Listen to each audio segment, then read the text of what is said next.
Kami dari kelompok Pejuang Online kelas 12 MIPA 2. Di sini kami akan memaparkan materi tentang dimensi 3. Saya Ahmad Fauji sebagai moderator, Fani Faniansyah sebagai pemateri, Rizwan sebagai pembawa soal, dan Fajar sebagai penjawab soal. Terima kasih, selamat menyaksikan. Di sini saya sebagai moderator akan menyampaikan susunan acaranya. Yang pertama ada pematerian yang akan disampaikan oleh Fani Fanian. Yang kedua ada pembacaan soal yang akan dibacakan oleh Rizwan, dan yang terakhir ada pembacaan jawaban yang akan dibacakan oleh Fajar. Nah, kita langsung aja ke pematerian yang akan disampaikan oleh Fani Faniansyah. Di sini saya akan menjelaskan mengenai dimensi 3. Dalam dimensi 3 terbagi dalam beberapa konteks. Yang pertama adalah aturan sinus. Aturan sinus merupakan suatu aturan yang menyatakan hubungan nilai perbandingan nilai sinus sudut-sudut dalam segitiga dengan panjang sisi yang berhadapan dengan sudut tersebut. Misalkan, diberi segitiga ABC seperti gambar di atas, maka berdasarkan aturan sinus berlaku A per sin A sama dengan B per sin B sama dengan C per sin C. Yang kedua adalah aturan kosinus. Aturan kosinus merupakan aturan yang menjelaskan hubungan antara kuadrat panjang sisi dengan nilai kosinus dari salah satu sudut pada segitiga. Misalkan, diberi segitiga ABC seperti gambar di atas, maka berdasarkan aturan kosinus berlaku C kuadrat sama dengan A kuadrat tambah B kuadrat dikurangi 2AB cos C. A kuadrat sama dengan B kuadrat tambah C kuadrat dikurangi 2BC cos A. B kuadrat sama dengan A kuadrat tambah C kuadrat dikurangi 2AB cos B. Yang selanjutnya adalah teorema Pythagoras. Teorema Pythagoras adalah suatu aturan matematika yang dapat digunakan untuk menentukan panjang salah satu sisi dari sebuah segitiga siku-siku. Teorema ini hanya berlaku untuk segitiga siku-siku saja. Misalkan, diberi segitiga ABC seperti gambar di atas, maka berdasarkan teorema Pythagoras berlaku C sama dengan akar A kuadrat tambah B kuadrat. Selanjutnya adalah menggambar kubus dan balok. Yang pertama adalah kubus. Kubus itu bangun ruang sisi datar yang semua sisinya berbentuk persegi dan semua rusuknya sama panjang. Untuk rusuk, bidang sisi, diagonal bidang ruang, titik tengah rusuk atas bisa dilihat di gambar. Yang kedua adalah balok. Balok merupakan bangun ruang yang dibatasi oleh 3 pasang sisi sejajar yang berbentuk persegi atau persegi panjang dengan setidaknya terdapat satu pasang sisi sejajar yang memiliki ukuran yang berbeda. Untuk rusuk yang lainnya bisa dilihat di gambar. Selanjutnya adalah pengertian titik, garis, dan bidang. Pengertian titik. Titik merupakan sesuatu yang memiliki kedudukan tetapi tidak mempunyai ukuran. Sebuah titik dilukiskan dengan tanda nokta dan diberikan huruf kapital. Yang kedua adalah pengertian garis. Garis merupakan himpunan titik-titik yang hanya memiliki ukuran panjang tetapi tidak memiliki ukuran lebar. Garis berdimensi 1, nama garis dapat ditentukan dengan memakai huruf kecil atau dengan menyebut nama segmen garis dari titik pangkal ke titik ujung. Yang ketiga adalah pengertian bidang. Bidang merupakan himpunan titik-titik yang memiliki ukuran panjang dan lebar. Bidang berdimensi 2, namun bidang dapat ditentukan dengan memakai huruf atau simbol yang dituliskan di pojok bidang atau dengan menyebutkan titik sudut dari bidang tersebut. Kedudukan titik, garis, dan bidang berdimensi 3. Kedudukan titik terhadap titik, garis, dan bidang. Yang pertama adalah kedudukan titik terhadap titik. Titik berhimpit dengan titik. Titik A dan B dikatakan berhimpit ketika letaknya sama. Titik di luar titik lain. Titik A di luar titik B jika letak titik A dan titik B tidak sama. Yang kedua adalah kedudukan titik terhadap garis. Titik terletak pada garis atau garis melalui titik. Suatu titik dikatakan terletak pada garis jika titik tersebut dapat dilalui oleh garis. Titik tidak terletak pada garis atau titik di luar garis. Suatu titik dikatakan terletak di luar garis jika titik tersebut tidak dapat dilalui oleh garis. Yang ketiga adalah kedudukan titik terhadap bidang. Titik terletak pada bidang atau bidang melalui titik. Suatu titik dikatakan terletak pada bidang jika titik tersebut dapat dilalui oleh bidang. Titik tidak terletak pada bidang atau bidang tidak melalui titik. Suatu titik dikatakan tidak terletak pada bidang jika titik tersebut tidak dilalui oleh bidang. Kedudukan garis terhadap garis dan bidang. Yang pertama adalah kedudukan garis terhadap garis. Garis berhimpit dengan garis. Dua buah garis dikatakan saling berhimpit jika garis tersebut terletak pada satu garis lurus, sehingga hanya terlihat sebagai satu garis lurus saja. Garis sejajar dan dengan garis. Dua buah garis dikatakan saling sejajar jika kedua garis tersebut terletak pada sebuah bidang dan tidak akan pernah berpotong, bahkan jika garis tersebut diperpanjang sampai tak terhingga. Yang kedua adalah kedudukan garis terhadap bidang. Garis terletak pada bidang atau bidang melalui garis. Sebuah garis dikatakan terletak pada bidang jika garis dari bidang tersebut sekurang-kurangnya memiliki 2 titik potong atau titik persekutuan. Garis sejajar bidang atau bidang sejajar garis. Sebuah garis dikatakan sejajar bidang jika garis dan bidang tersebut tidak memiliki satupun titik potong atau titik persekutuan. Kedudukan bidang terhadap bidang. Yang pertama adalah bidang berhimpit dengan bidang. dua bidang atau misalkan bidang W dan bidang P. Dikatakan berimpit jika setiap titik yang terletak di bidang W juga terletak pada bidang P. Yang kedua adalah bidang sejajar dengan bidang. Dua bidang dikatakan sejajar jika kedua bidang tersebut tidak mempunyai satupun titik persekutuan. Yang selanjutnya adalah jarak titik ke titik, garis dan bidang. Jarak titik ke titik. Jarak titik ke titik atau jarak antara dua titik merupakan panjang garis yang terpendek yang menghubungkan kedua titik tersebut. Jarak titik ke titik dapat dicari dengan menggunakan teorema Pythagoras, luas segitiga, aturan kosinus, dan cara lain tergantung situasi. Selanjutnya adalah jarak titik ke garis. Jarak titik ke garis didefinisikan sebagai ruas garis tegak lurus yang menghubungkan garis dengan titik tersebut. Dapat dilihat dengan gambar. Selanjutnya adalah jarak titik ke bidang. Jarak titik ke bidang pada bangun dimensi 3 didefinisikan sebagai ruas garis terpendek tegak lurus bidang yang menghubungkan titik dengan bidang tersebut. Nah, selanjutnya adalah pemaparan soal-soal dan jawaban yang akan disampaikan oleh Rizwan dan Fajar. Soal yang pertama, diketahui kubus ABCDEFGH seperti pada gambar berikut. Panjang AB adalah 6. Tentukan jarak antara titik H dan titik tengah AC. Pertama-tama kita misalkan titik tengah AC yang dimaksud sebagai titik H aksen. Nah, untuk mencari jarak antara titik H dan titik H aksen ini, kita buat ruas garis yang menghubungkan titik H dan titik H aksen. Kemudian buat juga garis yang menghubungkan antara titik P dan titik H aksen supaya didapat segitiga siku-siku HDH aksen. Nah, panjang HD adalah sama dengan panjang rusuk kubus yaitu 6 dan panjang DH aksen adalah setengah dari panjang diagonal DB yaitu 3/2. Kemudian karena segitiga ini merupakan segitiga siku-siku, maka kita bisa menggunakan teorema Pythagoras untuk mencari panjang ruas garis HH aksen. Hubungannya seperti ini. HH aksen sama dengan akar dari DH aksen kuadrat tambah DH kuadrat, di mana DH aksennya itu adalah 3/2 dan DH-nya 6. 3/2 dikuadratkan sama dengan 18, 6 kuadrat sama dengan 36, 18 ditambah 36 sama dengan 54. Nah, kemudian kita ubah bentuknya menjadi 9/6 supaya 9 dapat keluar menjadi 3. Contoh soal yang kedua, diberikan bidang 4 beraturan T ABC dengan panjang rusuk A. Jika titik P adalah titik tengah rusuk BC, maka jarak titik P ke garis AT adalah jarak titik P ke garis AT didefinisikan sebagai ruas garis yang menghubungkan antara titik P dengan titik Q dan tegak lurus terhadap garis AT.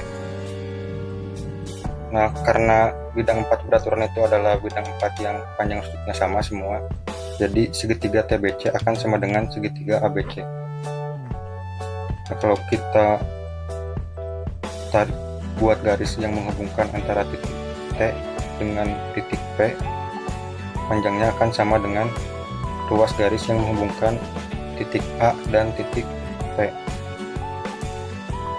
Nah, panjang AC sama dengan QT karena ATP merupakan segitiga sama kaki. Nah, untuk mencari jarak P ke Q, kita cari dulu panjang garis AP supaya nanti bisa menggunakan teorema Pythagoras untuk segitiga APQ. Nah, segitiga APB merupakan segitiga siku-siku di P karena ABC merupakan segitiga sama sisi, dan jika kita tarik garis yang menghubungkan titik A terhadap titik P, nanti akan tepat di tengah-tengah, dan ini sudutnya 90 derajat. Nah, hubungannya dapat dilihat seperti ini. AP sama dengan akar AB kuadrat kurangi BP kuadrat, di mana AB-nya itu A dan BP-nya itu A/2. Kemudian A kuadrat sama dengan A kuadrat, A/2 kuadrat sama dengan A kuadrat per 4, dan disamakan penyebutnya. Kemudian dikurangi 4A kuadrat kurangi A kuadrat sama dengan 3A kuadrat. A kuadrat diakarkan sama dengan A, 4 diakarkan sama dengan 2, sehingga dapat panjang AP setengah A akar 3. Seperti yang telah dikatakan tadi, kita dapat mencari panjang ruas garis PQ menggunakan teorema Pythagoras untuk segitiga AP. Hubungannya dapat dilihat seperti ini. AP kuadrat sama dengan AQ kuadrat plus PQ kuadrat, di mana AP-nya itu setengah A akar 3 dan AQ-nya itu setengah A. Setengah A akar 3 dikuadratkan sama dengan 3/4 A kuadrat. Setengah A kuadrat dikuadratkan sama dengan 1/4 A kuadrat.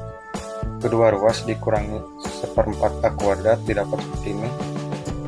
Penyebutan sudah sama, tinggal kurangi atasnya.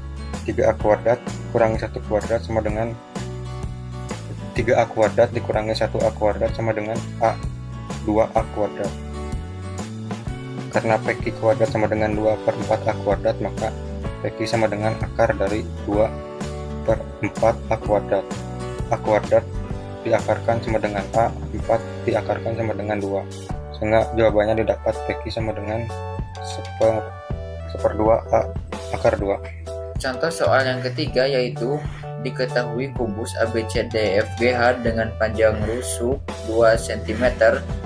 Titik M berada di tengah ruas garis EH. Titik N berada di tengah ruas garis EF. Jarak titik E ke bidang MNA adalah Jarak antara titik E dan bidang MNA sama dengan jarak antara titik E dan proyeksi E terhadap bidang MNA. Oleh karena itu, hal pertama yang harus kita lakukan adalah menentukan titik proyeksi E terhadap bidang MNA. Dengan cara yang pertama, buat garis yang menghubungkan titik E dengan salah satu ruas garis yang membentuk bidang MNA. Misalkan dengan ruas garis MN. Nah, garis yang menghubungkan titik E dengan ruas garis MN ini harus tegak lurus, sehingga nantinya akan memotong tepat di tengah-tengah ruas garis MN, karena segitiga EMN merupakan segitiga sama kaki. Misalkan titik potong tersebut sebagai O.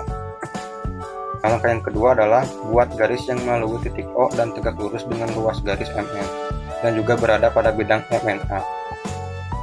Jika sudah didapat seperti ini, maka kita dapat mengatakan bahwa nantinya titik proyeksi E terhadap bidang MNA akan berada sepanjang garis ini. Kita misalkan di sini, dan misalkan titik proyeksi E terhadap bidang MNA tersebut sebagai titik P. Kita buat ruas garis yang menghubungkannya sehingga didapat segitiga seperti ini. Nah, untuk mencari panjang EP, kita bisa mencarinya dengan menghitung luas AEO dalam dua bentuk. Yang pertama, kita cari terlebih dahulu panjang EO dengan mencari panjang MN terlebih dahulu. Karena panjang EM dan panjang EN sama dan segitiga MEN merupakan segitiga siku-siku, maka jarak MN dapat ditentukan dengan rumus seperti ini. Nah, karena segitiga EMN merupakan segitiga sama kaki, maka jika kita tarik garis E terhadap ruas garis MN yang tegak lurus, maka nanti akan memotong di titik O tepat di tengah-tengah garis MN. Oleh karena itu, panjang ON sama dengan setengah akar 2, yaitu panjang MN dibagi 2. Nah, karena segitiga AON merupakan segitiga siku-siku di O, maka kita dapat menggunakan teorema Pythagoras untuk menentukan panjang EO. Dengan hubungan seperti ini, nanti akan didapat EO sama dengan setengah akar 2. Nah, selain menentukan EO, kita juga harus menentukan terlebih dahulu panjang AO dengan menggunakan hubungan teorema Pythagoras untuk segitiga AEO. Akan didapatkan hubungan seperti ini dan didapat panjang AO sama dengan 3/2 akar 2. Nah, karena kita sudah menemukan informasi-informasi yang dibutuhkan, kita langsung saja untuk mencari luas AEO dalam dua bentuk. Yang bentuk satu kita ambil EO sebagai alas dan EA sebagai tinggi, sehingga dapat seperti ini. Setengah EO, setengah alas kali tinggi, di mana alasnya itu EO dan tingginya AM, sama dengan setengah kali setengah akar 2 kali 2. Sama dengan setengah kali setengah akar 2 kali 2. 2 dibagi setengah sama dengan 1, sehingga didapat luas AEO sama dengan setengah akar 2. Kita menghitung luas segitiga AEO dengan bentuk yang kedua, yaitu menggunakan luas garis AO sebagai alas dan luas garis FP sebagai tinggi, sehingga akan didapat setengah AO kali FP sama dengan setengah kali 3/2 akar 2 kali FP, kemudian didapat 3/4 akar 2 kali FP. Nah, karena luas AO sama dengan ini dan luas AO juga sama dengan ini, maka kita bisa samakan keduanya menjadi seperti ini. 3/4 akar 2 FP sama dengan setengah akar 2. Kemudian didapat FP sama dengan 4/6 sama disederhanakan sama dengan 2/3. Sekian presentasi dari kelompok kami, semoga bermanfaat dan dapat difahami ya. Jangan lupa like dan komennya. Terima kasih. Wassalamualaikum warahmatullahi wabarakatuh.